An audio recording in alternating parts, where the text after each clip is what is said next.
Pardon the interruption, but I'm Mike Wilbon. Tony, I'm told it's National Spicy Guacamole Day. I'm Tony Kornheiser. Spicy guacamole? That's my account name on OnlyFans. Guacamole is something I would never touch. Never touch guac. Not a guac guy. I'm not a guacamole guy. I'm also not an OnlyFans guy. But I think the kids are laughing at that one. Yeah. I think that was funny for the kids. I'm sure I hope so. Welcome to PTI, boys and girls. In today's episode, Aaron Judge and Shohei repeat as MVPs. The Chiefs face a potential must-win in Alabama and Georgia. Try not to get upset.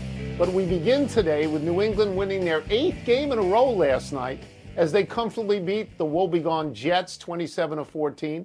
Drake Maye, a potential MVP, completed his first 11 passes. He finished 25 of 34 for 281 yards, a touchdown, and no interceptions. The Patriots' 9-2 record is the best in the NFL. Wilbon, how highly do you think of Drake Maye and the Patriots? Highly, Tony, highly. I'm not at the top. I don't have them sort of number one in my Wilbon Power rankings just because of strength of schedule. College football, college sports aren't the only place you can have strength of schedule. And by the way, they got a couple of impressive wins against Tampa and Buffalo. So it's not like the Patriots are without. Like, for instance, just by comparison, my Bears are without. They've only beaten bad teams in their 6 wins. The Patriots have 2 impressive wins in their 8. Yeah. So, Tony, I got them up there. There's some NFC teams I have above them, notably, Detroit, Philadelphia, Seattle, the Rams. I have all 4 of those NFC teams, and we'll get back to those later. As you know, I have them above the Patriots. And I have Jonathan Taylor above Drake Maye. Through no fault of Drake Maye's, he's been as good as he can be in the time he needs to be. But, so I have them trending upward, but not at the top. So I watched half the game last night. There's no reason to watch any more than a half when the Jets are playing because they're just not going to be competitive. But I was very impressed with Drake Maye. He was very calm in the pocket. He didn't throw the ball 100 miles an hour. Never. He seemed to float it most of the time, but it always reached the receiver, and the receiver was always open. And look, you look at the Patriots right now, 9-2. They have responded so well to Mike Vrabel. I've got some notes here. They look disciplined. They look prepared. They look like they pay attention in practice and they're able to do something in the game. Mike, they were 8-26 the last 2 years with Bill Belichick and Gerard Mayo. They're 9-2 now. That's Mike Vrabel. They're going to make the playoffs. They're likely going to win their division, right? I mean, what do I got here? I mean, here's what they have left, right? They have 1 more game with Buffalo. They have 1 game with Baltimore. Those are hard. But after that, it's pretty much cake. They got Cincinnati, the Giants, the Jets, and the Dolphins. So I got them at least 13-4. They were 4-13 the last 2 years, Mike. It's a stunning turnaround because it's unexpected, as is Indianapolis's turnaround. Tony, you mentioned there's 2 ways you have to look at both ways. It is cake. And my problem or the issue I have is it's cake.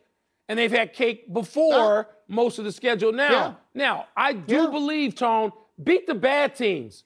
You want to get better, and I believe in that old adage, win first, then you get good.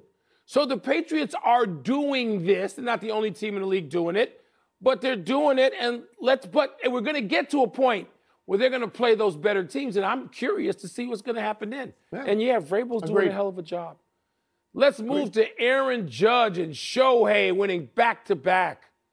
Judge edged out Cal Raleigh, the big dumper, for American League MVP, while Shohei won the National League Award unanimously again. It's the 2nd straight year these 2 have been so honored, with Judge now winning 3 MVPs in his career, and Ohtani 4, all unanimously. Tone, this says to you what? All right, if you want to have a sandwich or something, I'm going to take some time here. Just go ahead and eat. I was watching the reveal of the American League MVP live last night on the MLB Network. They had put up a statistical comparison of Mickey Mantle and Roger Maris in 1961 when Maris broke Ruth's record. Maris had beaten Mantle in home runs and RBI, and Mantle had beaten him in every other statistical category. Maris won the MVP, I think, because the numbers 60 and 61 at that point were incredibly magical. It was the same this year. Raleigh had beaten Judge in home runs and RBI, and Judge had beaten him in everything else.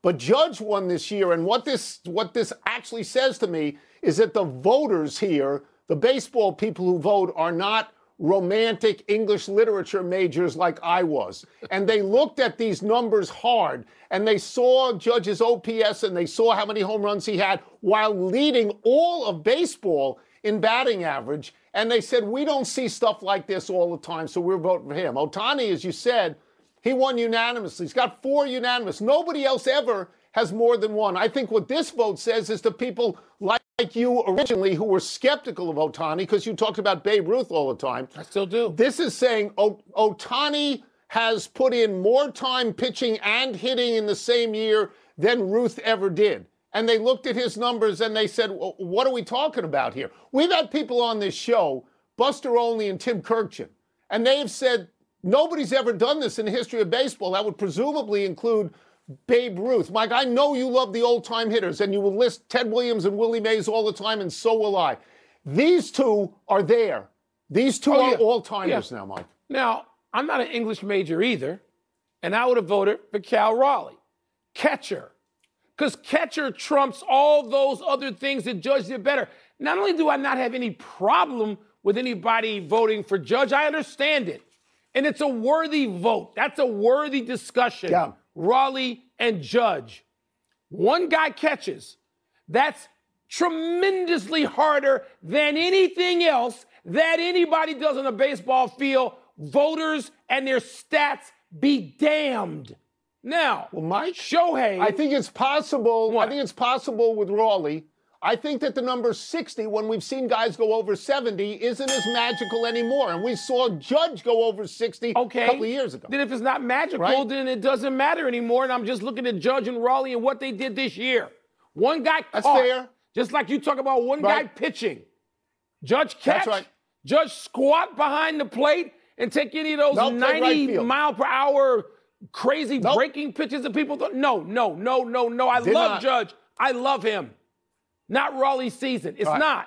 And if I'm looking at Shohei, you can't. There's nothing to say, but you tip the cap. That's all you do. Let's move to one of the most glamorous NFL games of the weekend, Kansas City at Denver. Denver is 2.5 games ahead of Kansas City in division, and they are 3.5-point underdogs at home, Denver is, for this game. Yesterday on this show, Booger McFarland said Sunday's game against the Broncos is a must-win for the Chiefs. Wilbon, do you agree? Tony, I'm moving that direction. I'm agreeing more and more. Like early in the week when people started talking about this matchup, or last week since Kansas City had a bye, I thought, okay, this is just exaggeration.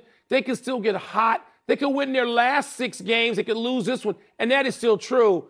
But, Tony, they got to climb over a lot of people. And it wouldn't just be Denver, and the division title would sort of be out of play because they still got to deal with the Chargers, right, in their own division. Right. So they're in play. The Steelers could be in play if you have Baltimore winning that division, or Baltimore if you have the Steelers winning the division. Buffalo's in play if you have New England winning the division, which I think we both do. So there are a lot of teams in the AFC that all of a sudden are between Kansas City and a spot. And so if it's not an absolute must, it's damn near. I don't think it's a must game because I don't think it's necessary for Kansas City to win that division. They need to find a path to the playoffs, though. Yeah.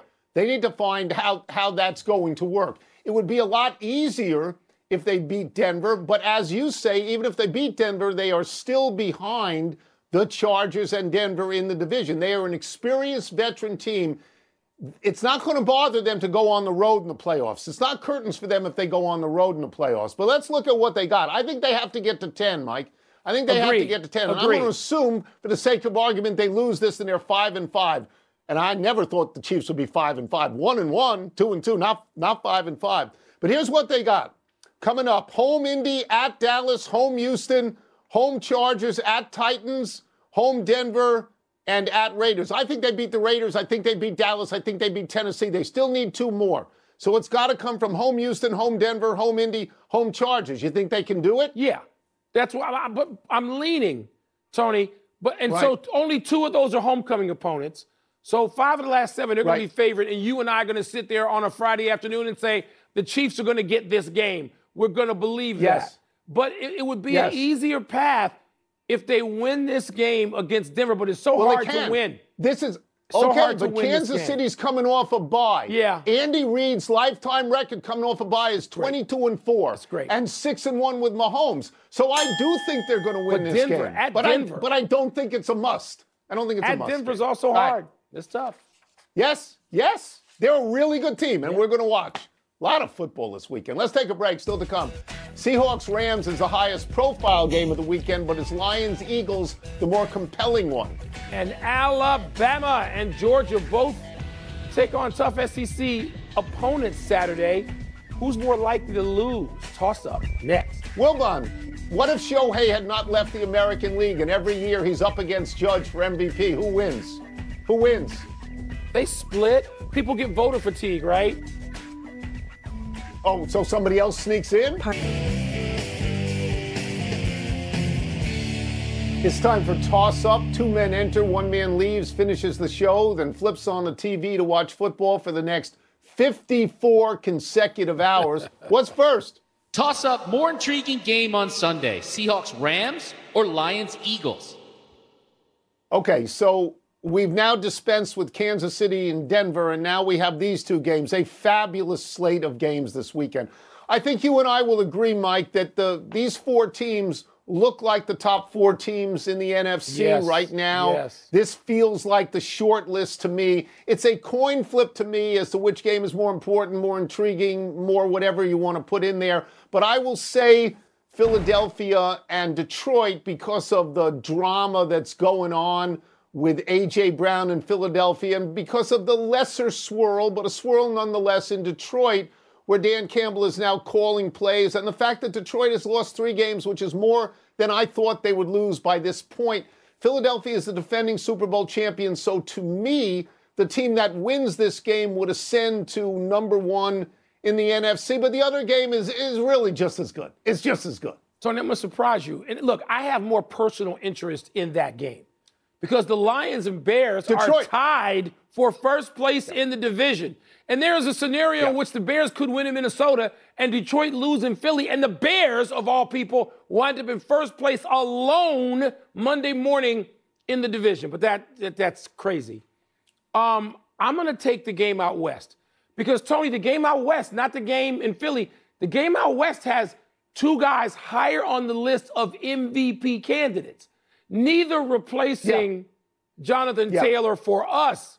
But when you look at the quarterbacks in Seattle and Los Angeles and the way they got those teams playing, and the Seahawks, Tony, are so much fun to watch because they are going down the field. Sam Darnold is putting it down there like Terry Bradshaw, a comparison that nobody under 60 in our listening audience understands. 2 OGs like us get it.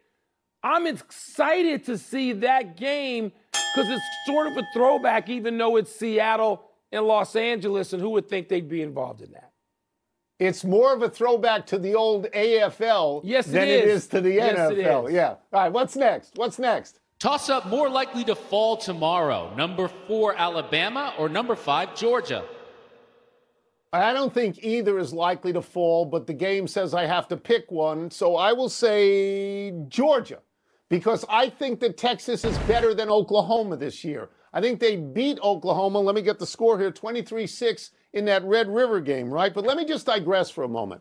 These are the exact games we wanted when in 2023 the SEC stole Texas and Oklahoma from what I like to call the Big 8.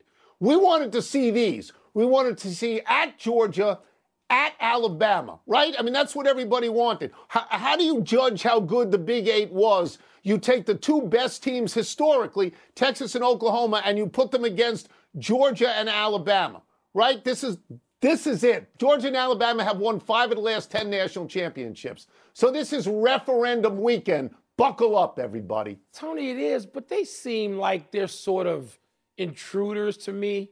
They're big-time programs with national championship hardware in the cabinets in their stadiums. I know because I've been there and seen it. But you know what they seem like? Remember when Bob Foster was the lightweight? He was like 191 pounds, and he'd step up, and he would try to fight like Ali, and you would say, no, this is not that. No. That's what this is to me. Texas and Oklahoma, they're punching up in their weight class or attempting to, particularly when they're between the hedges or they're in Tuscaloosa, which is where they are respectively. To answer the question, I think Alabama may be a little bit more pressed by Oklahoma than Georgia by Texas. I'm playing a hunch like you. Okay. I'm glad these games are like, they're the main events at 3:30 and prime time after I watch Northwestern upset Michigan, shock the world on Big Noon. We're going to get to those SEC games, and I'll be ready. It's so great. You've mentioned the Bears 5 times, and now Northwestern makes me happy. That's it. Hail to the victor. It's me. Let's take one last break. Still to come. Are the Niners making the right move by starting Brock Purdy over Mac Jones? And Wemby and the Spurs get a second chance to beat Steph Curry and the Dubs. That's a nice little rematch. Small pushback. Texas was number 1 at the beginning of the season. Yeah, I didn't believe that. They were voted 1 at the beginning of the season. I didn't believe that. Okay, but and I know you didn't either. But they were number 1. It's not like they were. Happy time, people. Happy 54th birthday, Michael Lewis. I hear you. The author, Michael Lewis? No, but like the author, this Michael Lewis was born in New Orleans.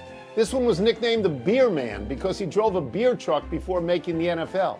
This one was first-team All-Pro as a returner in 2002 for the Saints.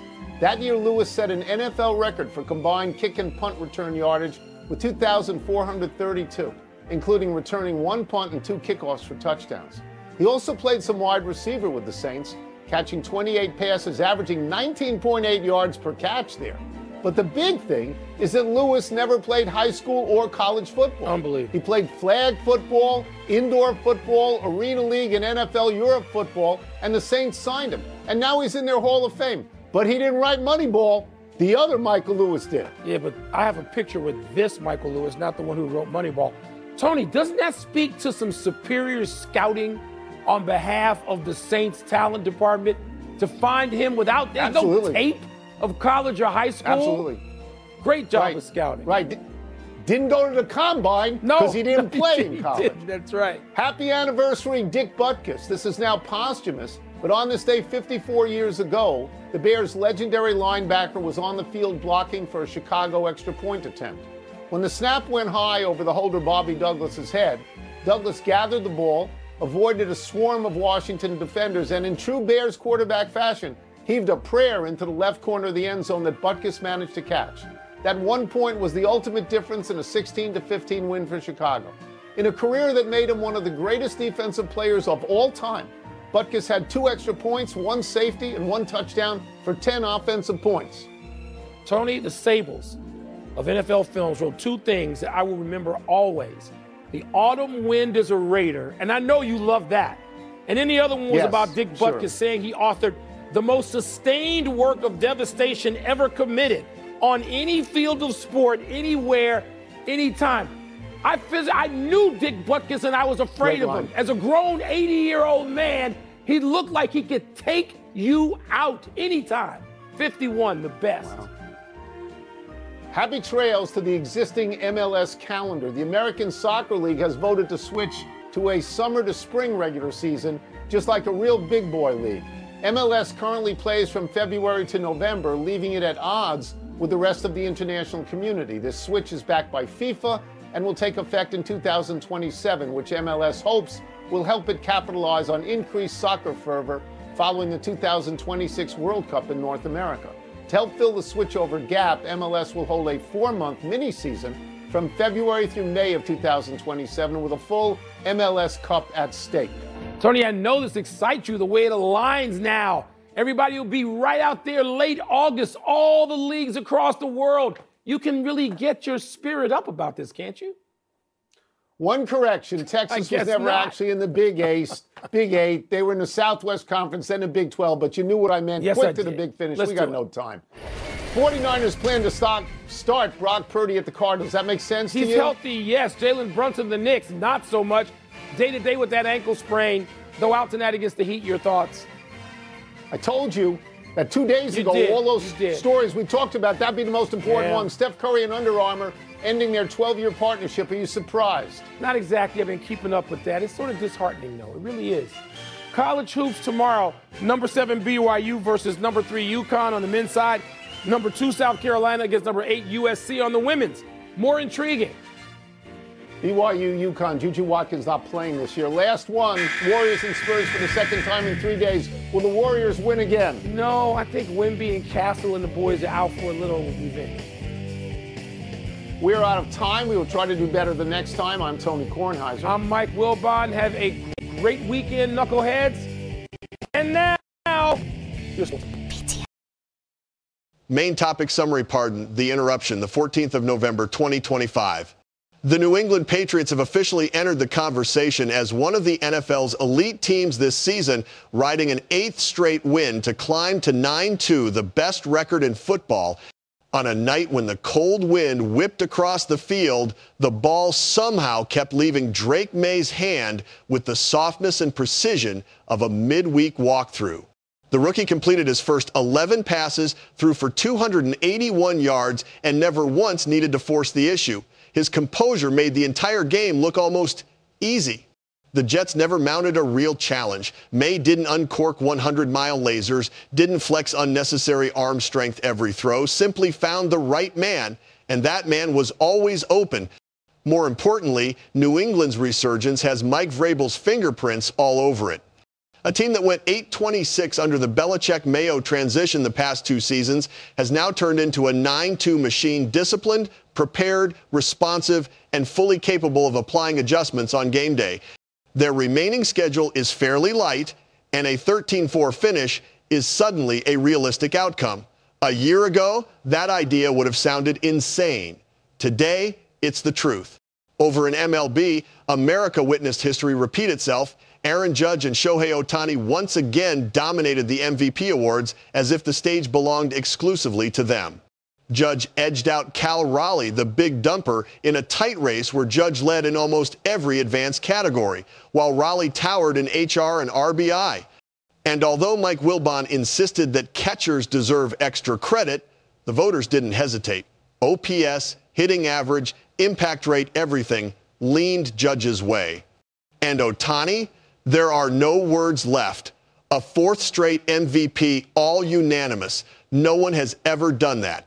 The definition of a two-way player now carries Shohei's face, a man performing as if he's bending the physical limits of the sport. The NFL weekend looms large as well. The once dynastic Chiefs are staring down the possibility of falling to 5-5, and their matchup in Denver could shape the course of their entire season. They don't have to win. But every loss now tightens the AFC and adds another obstacle in front of them. Mahomes and Reed must show they're still the duo that never flinches in rough seas. In the NFC, Seahawks, Rams, and Lions-Eagles feel like miniature playoff previews. Seattle is throwing deep like it's the old AFL, with Sam Darnold turning into a downfield cannon, while the Rams and Stafford stay just as hot. But the real spotlight is on Lions-Eagles' AJ. Brown stirring unrest in Philly, Dan Campbell taking over play calling in Detroit. Both teams are caught in the middle of a storm. The winner can legitimately ascend to the top contender tier of the NFC.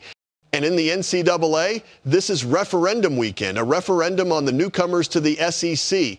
Texas and Oklahoma, the former giants of the Big 12, now step into the heaven and hell crucible of college football. Georgia and Alabama. Who's actually strong? Who's just living off name recognition? The SEC wants to prove it's still the throne of the sport.